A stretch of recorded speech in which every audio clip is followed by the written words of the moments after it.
In 1867, the Thornfield Brothers opened a butcher shop in Austin, Texas. Within months, they had the finest meat in the entire state. Customers traveled hundreds of miles just to taste their premium cuts. What they didn't know was where this extraordinary meat really came from and why it tasted so much better than anything they'd ever eaten before. Before we continue with the story, don't forget to subscribe and let us know in the comments which city you're watching from. Now, are you ready to listen to the rest of this story? The year 1867 brought unprecedented hardship to Austin, Texas. The Civil War had ended 2 years prior, but its devastating effects still rippled through the heart of the Lone Star State, like poison through a wounded animal's bloodstream. The once prosperous city that had served as the state capital found itself struggling to survive in the aftermath of one of America's bloodiest conflicts. The streets of Austin told a story of desperation and decay. Buildings that had once housed thriving businesses now stood empty, their windows boarded up like closed eyes, refusing to witness the suffering around them. The elegant mansions of wealthy plantation owners had been abandoned or sold for fractions of their former value, their grand columns and sprawling porches serving as monuments to a way of life that had been swept away by the tide of war. But it was the people of Austin who bore the heaviest burden of the post-war devastation. Food was scarce, work was nearly impossible to find, and hope seemed as distant as the stars in the vast Texas sky. Families that had once lived in comfort now found themselves rationing their meager supplies, stretching what little they had across days that seemed to grow longer and hungrier with each passing week. The local livestock had been decimated during the war years. Confederate and Union forces alike had requisitioned cattle, pigs, and chickens to feed their armies, leaving the civilian population with precious little to sustain themselves. Those animals that remained were often diseased, malnourished, or too valuable to slaughter for anything but the most desperate circumstances. It was into this environment of desperation and want that 3 men arrived on a dusty September morning, their covered wagon creaking along the main thoroughfare of Austin like a ship sailing into a harbor of the damned. The Thornfield brothers, Samuel, Jeremiah, and Ezekiel, appeared to be ordinary travelers at first glance, but there was something about them that made people take notice. Samuel, the eldest at 38, was a tall, lean man with piercing blue eyes and prematurely gray hair that he kept meticulously groomed, despite the dusty conditions of frontier travel. He carried himself with the bearing of a man accustomed to authority, speaking in measured tones that suggested education and refinement uncommon among the rough frontiersmen who typically passed through Austin. Jeremiah, the middle brother at 35, was broader and more muscular than Samuel, with the calloused hands and weathered skin of a man who had spent his life working with them. His dark brown hair was streaked with early gray, and his green eyes held a calculating intelligence that seemed to assess every person and situation he encountered with the precision of a merchant evaluating goods. Ezekiel, the youngest at 32, possessed an almost otherworldly charm that drew people to him like moths to a flame. His sandy blonde hair caught the sunlight as he smiled and waved to the curious townspeople who gathered to watch the stranger's arrival. There was something magnetic about his presence, a warmth that made even the most suspicious residents of Austin find themselves nodding and smiling in return. The brothers' wagon was loaded with equipment that suggested they were men of business rather than simple travelers. Carefully wrapped bundles of knives, cleavers, and other tools peeked out from beneath heavy canvas tarps. There were wooden barrels, iron hooks, and what appeared to be specialized cutting tables, all the accoutrements of a professional butcher's trade. When the wagon finally came to a stop in front of a vacant building on Congress Avenue, the brothers emerged with the coordinated efficiency of men who had worked together for many years. They surveyed the empty storefront with the practiced eyes of experienced businessmen, noting the large windows that would display their wares, the sturdy construction that would support heavy equipment, and the central location that would attract the maximum number of customers. The building they had chosen had once housed Peterson's General Store, a family business that had thrived for nearly 2 decades before the war reduced its customer base to nothing. Old Marcus Peterson had died the previous winter, and his widow had been trying unsuccessfully to sell the property ever since. The arrival of potential buyers was like a miracle to her, and she was more than willing to negotiate favorable terms with the well-dressed strangers who seemed to have actual money to spend. Samuel handled the business negotiations with Mrs. Peterson while his brothers began unloading their equipment. His manner was courteous but firm, and within an hour they had reached an agreement that satisfied both parties. The brothers would lease the building with an option to purchase, and they could begin operating their business immediately. Word of the new butcher shop spread through Austin with remarkable speed. In a town where good news was as rare as fresh meat, the arrival of professional butchers was cause for considerable excitement. People gathered in small groups on street corners and in the few remaining saloons, speculating about what kinds of meat the brothers might have to offer and whether they could afford to purchase any of it. The Thornfield Brothers worked with impressive efficiency to transform the empty storefront into a proper butcher shop. They installed their cutting tables, arranged their tools with military precision, and constructed a display case that would showcase their products to maximum advantage. Within 3 days of their arrival, they were ready to open for business. But there was one crucial element missing from their preparation. They had no livestock to slaughter, no carcasses hanging in their cold storage, no obvious source for the meat they intended to sell. This puzzling detail was noted by several observant townspeople, but the brothers seemed unconcerned about their apparent lack of inventory. On the morning of their grand opening, Samuel posted a simple sign in the window: Thornfield Brothers Premium Meats, Fresh Daily. The understated announcement belied the extraordinary claims it made. In a time and place where fresh meat was a luxury few could afford, the promise of premium quality available daily seemed almost too good to be true.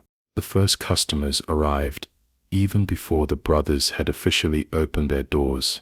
Word had spread that the new butchers somehow had fresh meat available, and desperate families began gathering outside the shop, while the morning dew still clung to the wooden sidewalks. Mrs. Eleanor Whitman was among the first to approach the brothers. Her husband had died at Gettysburg, leaving her to raise 3 young children on what little income she could earn taking in laundry.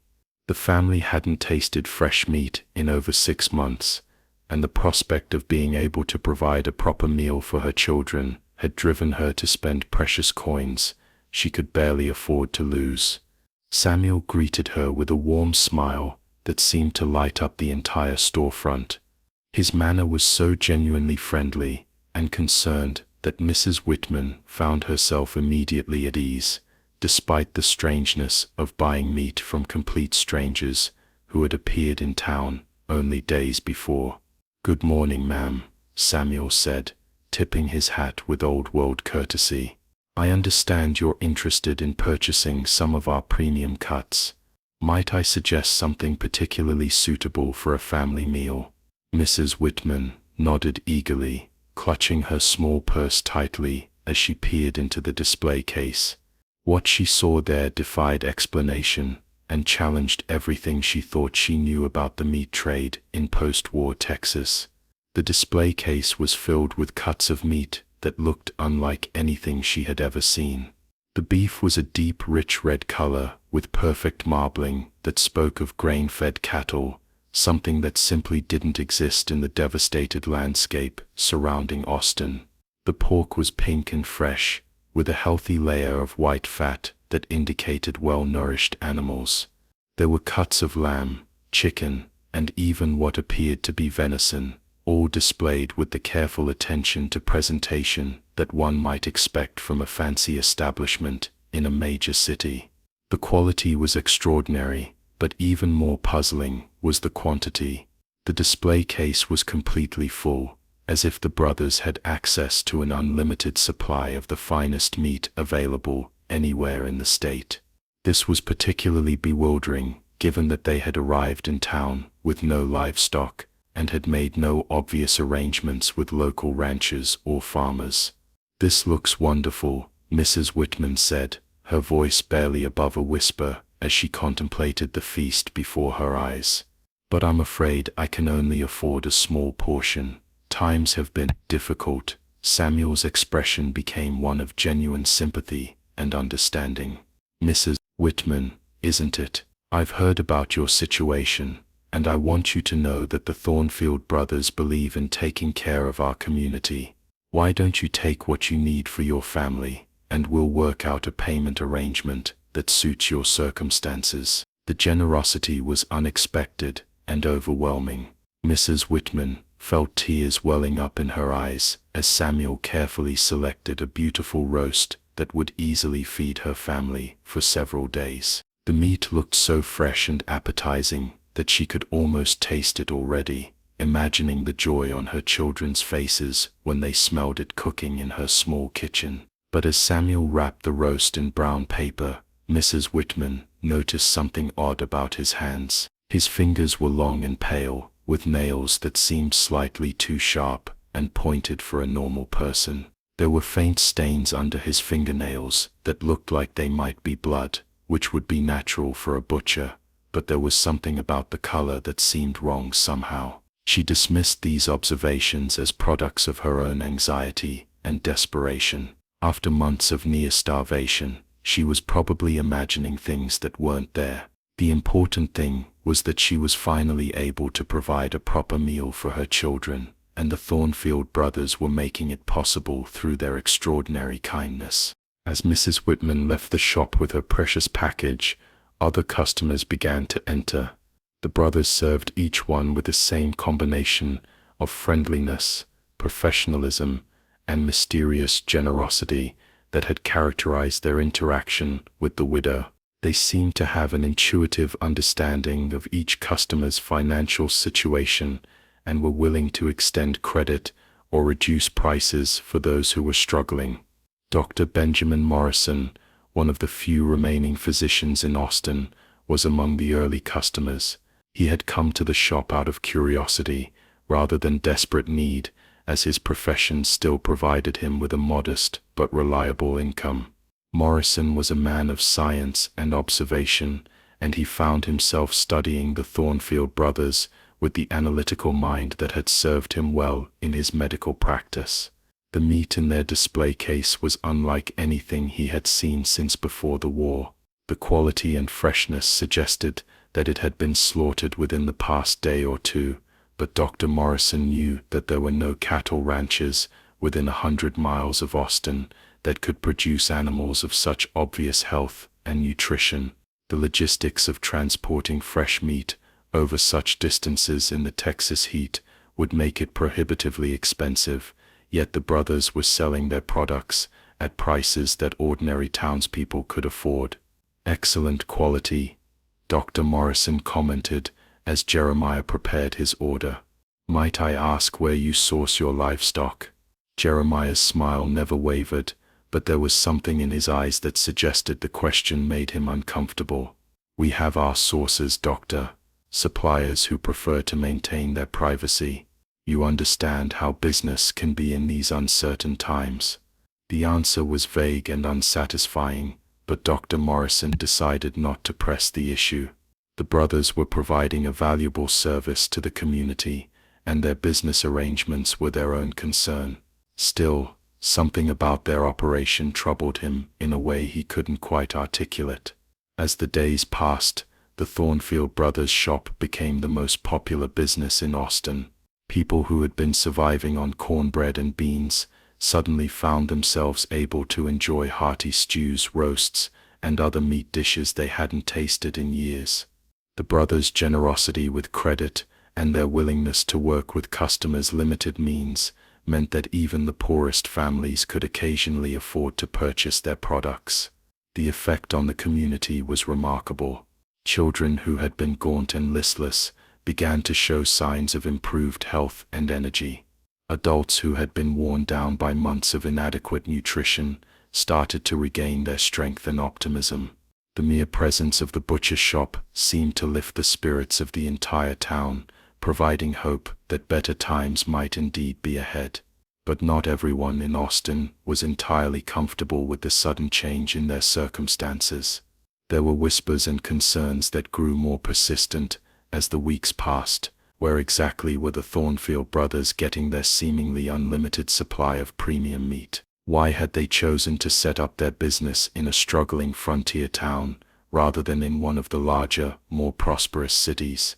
And why did they seem so interested in learning about the personal circumstances of their customers?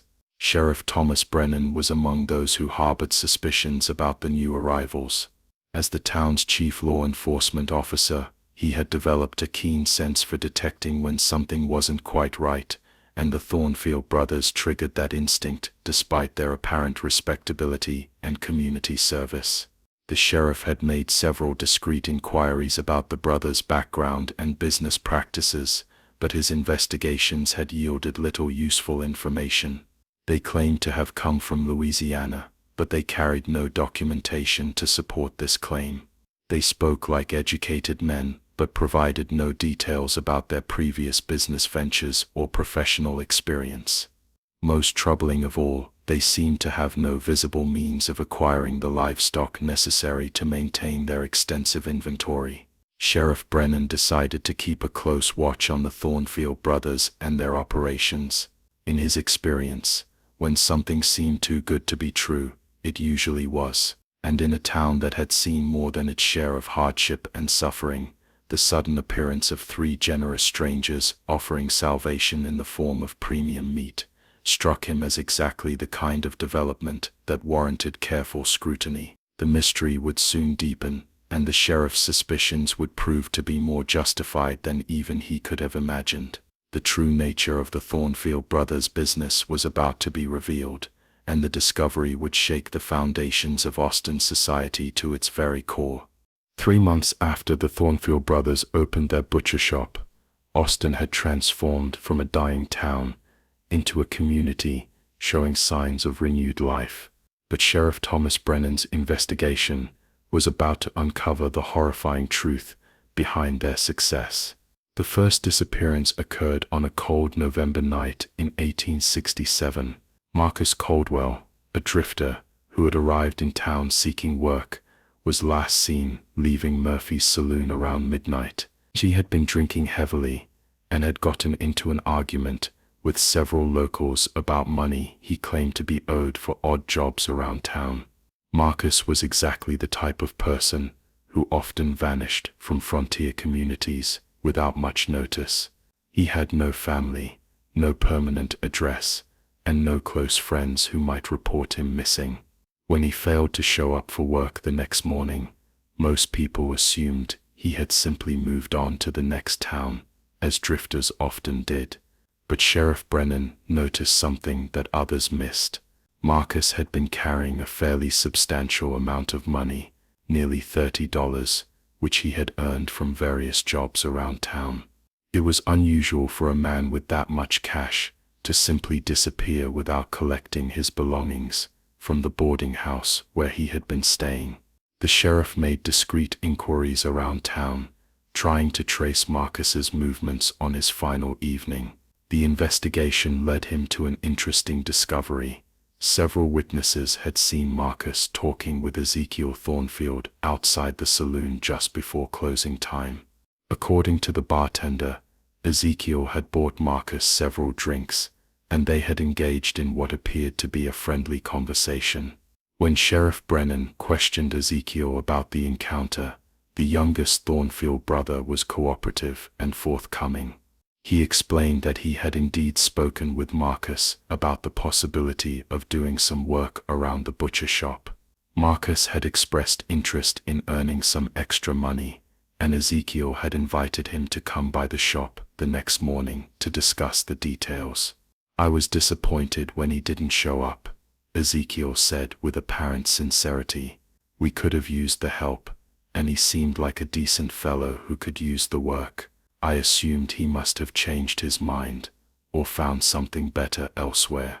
The explanation was plausible and delivered with convincing emotion.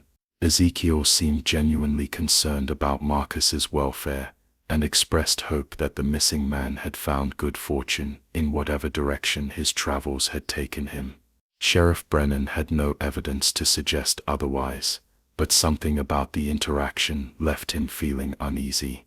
2 weeks later, another man disappeared under similar circumstances. This time, it was William Fletcher, a former Confederate soldier, who had been struggling to find work since returning from the war.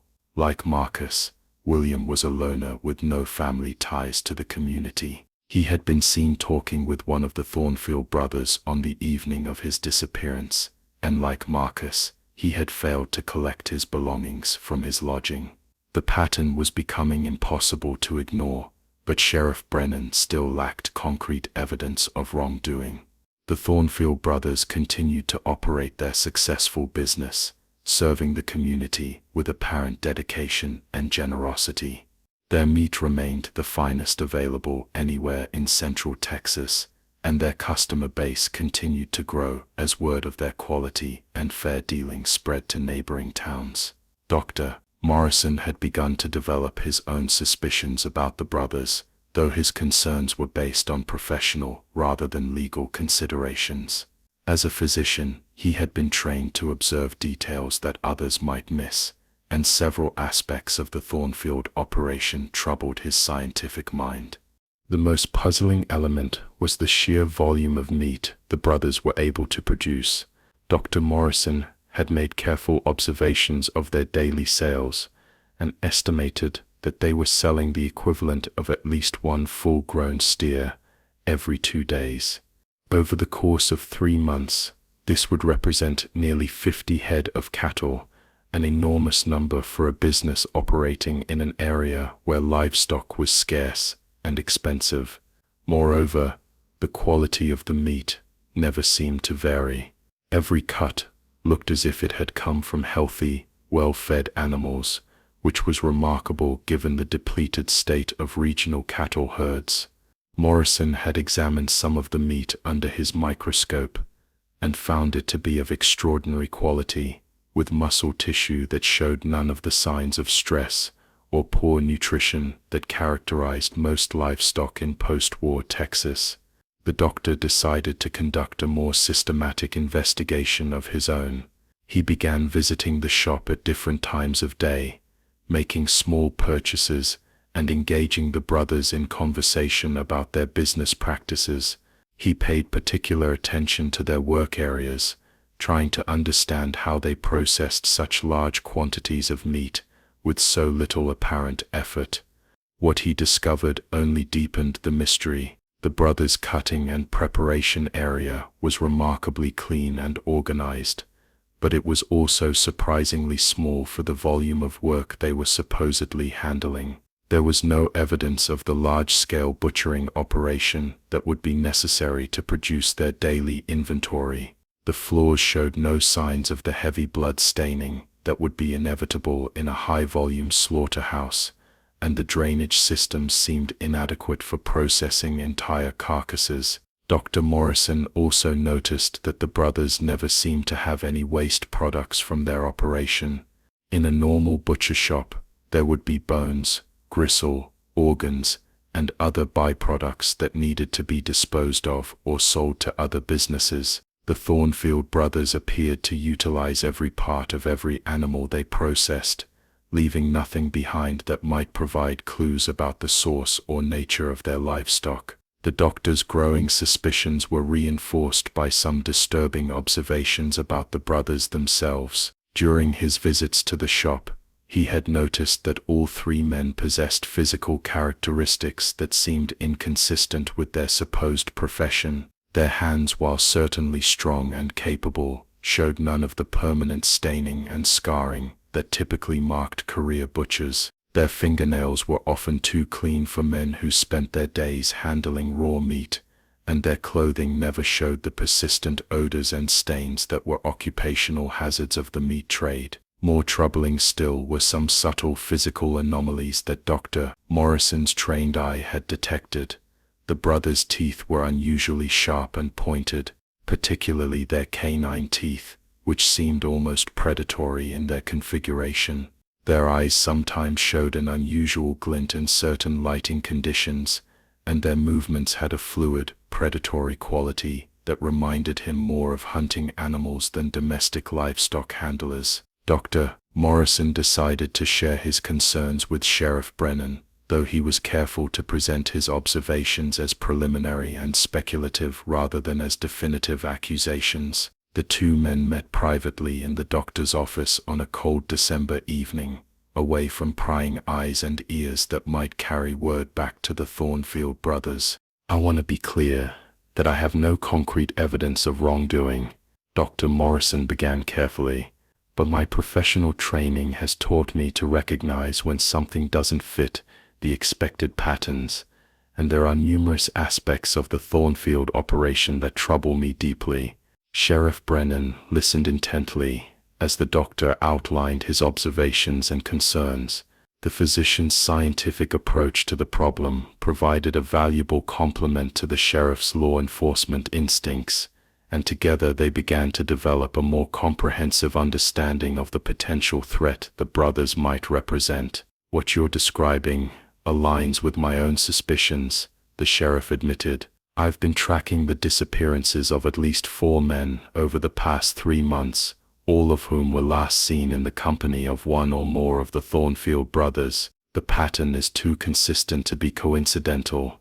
The two men agreed to coordinate their investigations and to maintain strict secrecy about their suspicions. They both understood that making premature accusations against respected members of the business community could have serious consequences for their own reputations and careers, but they also recognized that if their fears were justified, the safety of the entire community might be at stake. Over the following weeks, Sheriff Brennan and Dr. Morrison conducted a careful surveillance operation, taking turns watching the Thornfield brothers' shop and documenting their activities. They paid particular attention to the brothers' interactions with potential customers, especially those who fit the profile of previous disappearance victims. Their patience was rewarded on a foggy night in late December. Sheriff Brennan was maintaining his watch from a concealed position across the street from the butcher shop when he observed something that chilled him to the bone.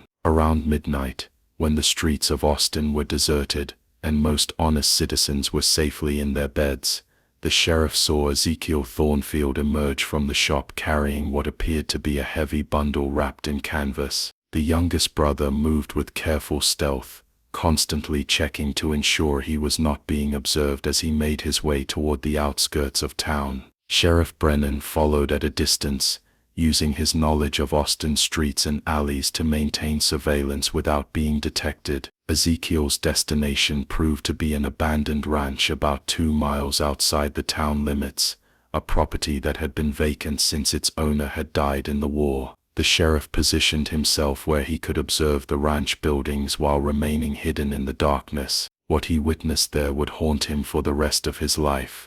Ezekiel was joined at the ranch by his 2 brothers, who emerged from what appeared to be a converted barn, carrying similar canvas-wrapped bundles. The 3 men worked together with practiced efficiency, unwrapping their packages and revealing contents that made the sheriff's blood run cold. The bundles contained human body parts, arms, legs, torsos, and other anatomical segments that had been carefully butchered and prepared for consumption. The brothers arranged these grisly materials on large wooden tables and began the systematic process of cutting, trimming, and packaging the human flesh as if it were ordinary livestock. Sheriff Brennan watched in horrified fascination as the brothers transformed human remains into the premium cuts that had made their shop the most popular business in Austin. They worked with the skill and precision of experienced professionals, discussing their techniques and quality standards in calm, business-like tones that made their actions seem even more disturbing. The sheriff realized that he was witnessing the solution to multiple mysteries that had plagued Austin for months. The disappearing drifters and transients had not moved on to other towns. They had become the raw materials for the Thornfield Brothers' thriving meat business. The extraordinary quality and abundance of their products was explained by the fact that they were selling human flesh, disguised as premium beef, pork, and other conventional meats. The implications were staggering. Nearly everyone in Austin had been purchasing and consuming human flesh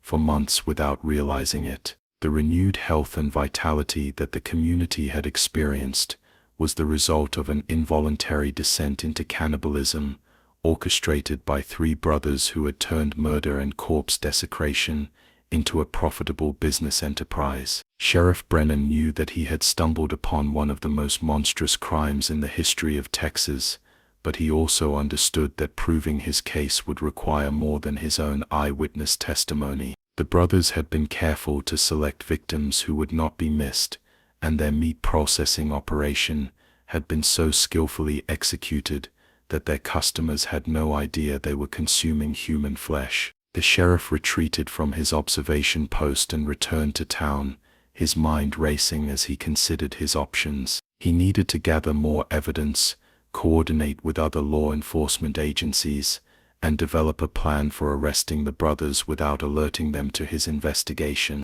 Most importantly, he needed to find a way to expose their crimes to the community in a manner that would minimize panic and social disruption. As he walked through the quiet streets of Austin in the early morning hours, Sheriff Brennan reflected on the magnitude of the situation he now faced. The Thornfield brothers had not simply committed murder, they had corrupted an entire community, turning honest citizens into unwitting cannibals and profiting from their trust and desperation. The challenge now would be bringing them to justice while somehow helping the community recover from the psychological trauma of learning that they had been consuming human flesh for months. The sheriff understood that the revelation would shatter many people's faith in their own judgment and in the basic assumptions they had made about civilized society. But justice had to be served, no matter how difficult or painful the process might prove to be. The victims of the Thornfield brothers deserved to be remembered and honored,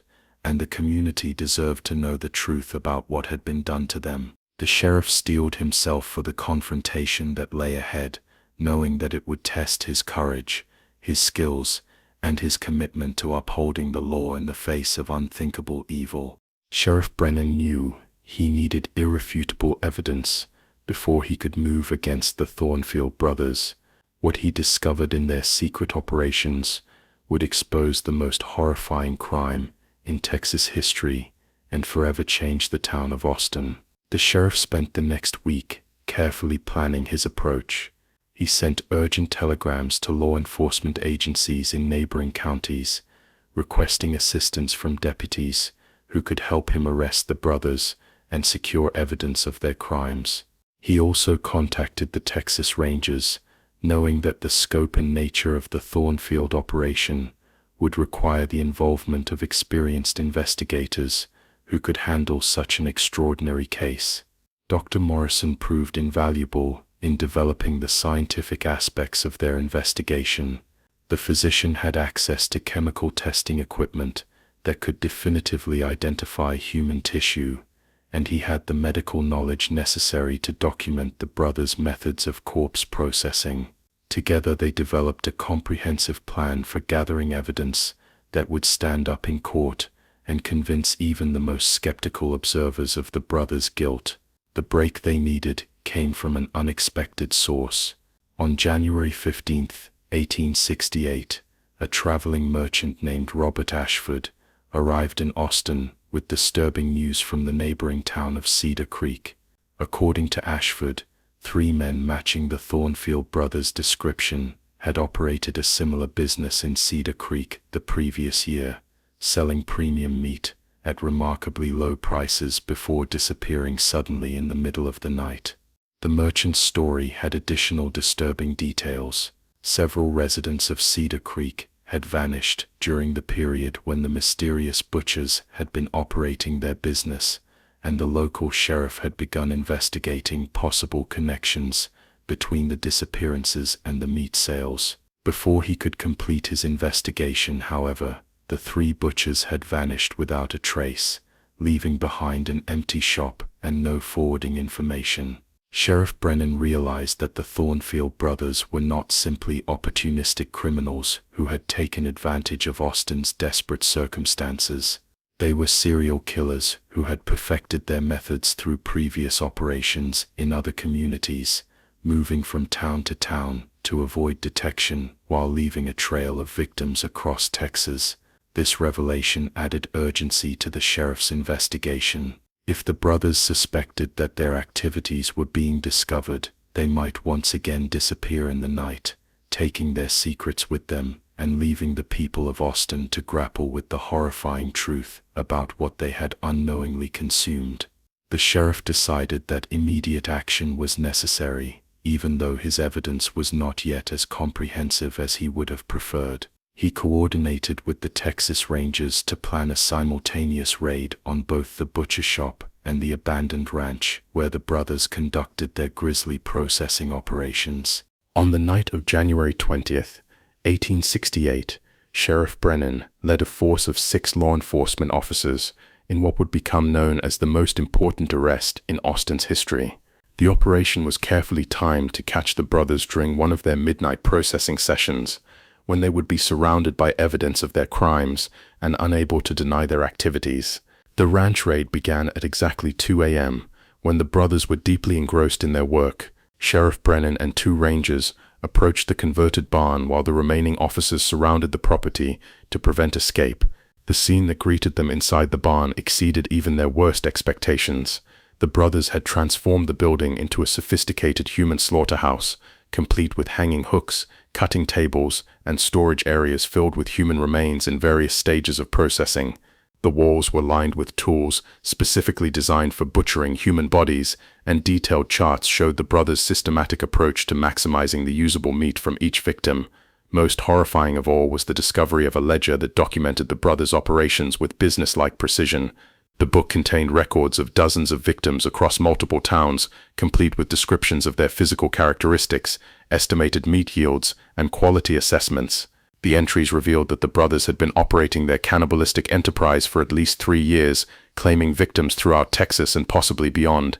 The brothers' reaction to their arrest provided final confirmation of their guilt and revealed the depths of their moral depravity. Rather than expressing shock or denial at the accusations against them, they seemed primarily concerned about the disruption to their business operations and the loss of their valuable equipment. Samuel, the eldest brother, demonstrated a chilling lack of remorse as he calmly explained their methods to the arresting officers. He spoke about their victims as if they were livestock, discussing the factors that made certain individuals better suited for their purposes than others. According to Samuel, they preferred targeting people who were socially isolated and unlikely to be missed, particularly drifters, veterans with no family connections, and others who existed on the margins of society. Jeremiah proved to be the most technical member of the operation, possessing an encyclopedic knowledge of human anatomy and butchering techniques. During his interrogation, he proudly described the innovations they had developed to maximize efficiency and minimize waste in their processing operations. He had even experimented with different aging and curing methods to improve the flavor and texture of their human meat products. Ezekiel, despite being the youngest, emerged as perhaps the most dangerous of the 3 brothers. His charm and social skills had made him the primary recruiter, responsible for identifying potential victims and luring them to their deaths. He showed a disturbing ability to mimic genuine emotion and concern, even while confessing to the murders of dozens of innocent people. The evidence gathered from the ranch and the butcher shop painted a comprehensive picture of the brothers' crimes. Investigators found personal effects belonging to at least 30 different individuals, many of whom had been reported missing from various Texas communities over the past several years. The scale of their operation far exceeded what anyone had initially suspected. Dr. Morrison's scientific analysis of the meat samples collected from the butcher shop confirmed the horrifying truth that the entire community had feared to acknowledge. Chemical and microscopic examination revealed that virtually all of the premium cuts sold by the Thornfield brothers had been human flesh, skillfully prepared and disguised to resemble conventional livestock products. The revelation sent shockwaves throughout Austin and beyond. News of the cannibalistic conspiracy spread rapidly across Texas, carried by telegraph and newspaper reports that struggled to convey the magnitude of the brothers' crimes. The story captured national attention, with major newspapers in New York, Chicago, and other cities running sensational headlines about the Texas cannibal killers who had fed human flesh to an entire community. The psychological impact on the people of Austin was devastating. Families who had enjoyed the brothers' meat products struggled with the knowledge that they had unknowingly become cannibals. Many residents experienced severe nausea, nightmares, and other symptoms of psychological trauma as they grappled with the implications of what they had consumed. Mrs. Eleanor Whitman, the war widow who had been among the brothers' first customers, required medical treatment for what Dr. Morrison diagnosed as severe nervous shock. The knowledge that she had fed human flesh to her young children tormented her with guilt and horror that no amount of rational explanation could fully alleviate. The community's faith in its own judgment was shattered. People who had prided themselves on being good judges of character were forced to confront the reality that they had been completely deceived by three of the most monstrous criminals in American history. The brothers' apparent respectability and generosity had made their crimes even more traumatic for their victims' families and customers. Religious leaders in Austin struggled to provide spiritual guidance to parishioners who questioned fundamental assumptions about good and evil, trust and betrayal. Many residents found themselves unable to eat meat at all, haunted by memories of the brothers' products, and uncertain about their ability to distinguish between legitimate and tainted food sources. The legal proceedings against the Thornfield brothers became a sensation that drew observers from across the country. The trial was moved to the state capitol due to concerns about finding an impartial jury in Austin, where virtually every resident had been directly affected by the brothers' crimes. The prosecution presented overwhelming evidence of the brothers' guilt, including physical evidence from their operations, testimony from law enforcement officers, and scientific analysis conducted by Dr. Morrison. The defense attorneys struggled to mount any meaningful challenge to the charges, as the brothers themselves had provided detailed confessions that corroborated every aspect of the prosecution's case. The trial revealed additional disturbing details about the brothers' background and methods. Testimony from witnesses in other Texas towns confirmed that they had operated similar schemes in at least 6 different communities over a period of 4 years. Their total victim count was estimated to exceed 50 people, making them among the most prolific serial killers in American history. Perhaps most chilling was the revelation that the brothers had developed their cannibalistic practices gradually, beginning with the consumption of already deceased individuals during a particularly harsh winter, and eventually progressing to active murder when they discovered the profitable potential of their activities. Their transformation from desperate survivors to calculating predators illustrated the dangerous progression that could occur when moral boundaries were systematically eroded. The brothers showed no remorse throughout the trial proceedings. Samuel used his testimony to lecture the court about what he perceived as the hypocrisy of a society that condemned their actions while tolerating other forms of violence and exploitation. Jeremiah treated the proceedings as an opportunity to demonstrate his technical expertise, providing detailed explanations of his butchering methods that horrified the courtroom observers. Ezekiel attempted to charm the jury just as he had charmed his victims, presenting himself as a misguided young man who had been led astray by his older brothers. His performance was so convincing that some observers initially found themselves sympathizing with him until the full extent of his role in recruiting and murdering victims became clear. The verdict was unanimous and swift. All three brothers were convicted of multiple counts of first-degree murder and sentenced to death by hanging. The judge's sentencing statement condemned their crimes as acts of such profound evil and depravity that they challenge our understanding of human nature itself. The executions took place on a hot August morning in 1868, attended by hundreds of spectators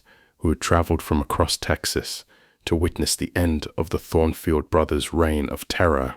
Even in their final moments, the brothers maintained their disturbing composure, showing none of the fear or repentance that might have provided some small measure of redemption. Samuel used his final words to predict that others would follow in their footsteps, claiming that they had merely recognized and acted upon predatory instincts that existed within all human beings. Jeremiah spent his last moments describing technical improvements he would have made to their operation if given more time. Ezekiel attempted one final manipulation, delivering what appeared to be a heartfelt apology that was so obviously insincere that it actually increased the crowd hostility toward him. The aftermath of the Thornfield Brothers case had lasting effects that extended far beyond Austin. The revelation that an entire community could be unknowingly converted to cannibalism led to increased scrutiny of food suppliers and meat processors throughout Texas and other frontier states. New regulations were implemented requiring documentation of livestock sources and regular inspections of butcher shops and slaughterhouses. The case also contributed to growing awareness of the vulnerability of isolated communities to exploitation by criminal outsiders. Many towns implemented new procedures for vetting strangers who sought to establish businesses, particularly those involving food preparation or other services that required community trust. Dr. Morrison used his experiences with the case to advance the developing field of forensic medicine, publishing papers about techniques for identifying human tissue and detecting evidence of cannibalism. His work contributed to the establishment of more sophisticated criminal investigation methods that would prove valuable in future cases involving similar crimes. Sheriff Brennan was recognized as a hero for his role in exposing and stopping the brothers' crimes, but he never fully recovered from the psychological impact of what he had witnessed. He continued to serve as Austin's sheriff for another decade, but colleagues noted that he became increasingly suspicious and cautious in his dealings with strangers, as if he could never again trust his initial impressions of people's character. The abandoned ranch where the brothers had conducted their processing operations became a site of morbid fascination for curiosity seekers and crime enthusiasts. Local authorities eventually had the buildings demolished and the land consecrated by religious leaders in an effort to help the community move beyond its traumatic association with the location. The butcher shop building on Congress Avenue remained vacant for several years after the brothers' arrest, as no legitimate business owner wanted to be associated with the site of their crimes. When it was finally reopened as a general store, the new owners had to completely renovate the interior and change the building's appearance to help customers overcome their psychological associations with its previous use. For the residents of Austin, recovery from the Thornfield Brothers case was a long and difficult process that involved both individual healing and community renewal. Support groups were organized to help people process their trauma and guilt about unknowingly participating in cannibalistic activities. Religious services were held to pray for the souls of the brothers' victims and to seek forgiveness for the community's inadvertent role in their desecration. Many families left Austin entirely, unable to remain in a place so closely associated with their traumatic experiences. Others stayed and worked to rebuild their community's reputation and their own sense of security. The town's population declined significantly in the years immediately following the case, as potential new residents were deterred by its association with the cannibalistic murders. Over time, Austin did recover and eventually grew into the thriving city it is today. But the memory of the Thornfield Brothers case remained embedded in local folklore and history, serving as a cautionary tale about the dangers of placing too much trust in appearances and the importance of maintaining vigilance against those who would exploit community desperation for their own evil purposes. The case files and evidence from the Thornfield Brothers investigation were preserved in the Texas State Archives, where they continue to serve as valuable resources for researchers studying criminal psychology, forensic science, and the social dynamics of frontier communities. The brothers' detailed confession statements and business records provide unique insights into the minds of individuals capable of such extraordinary evil.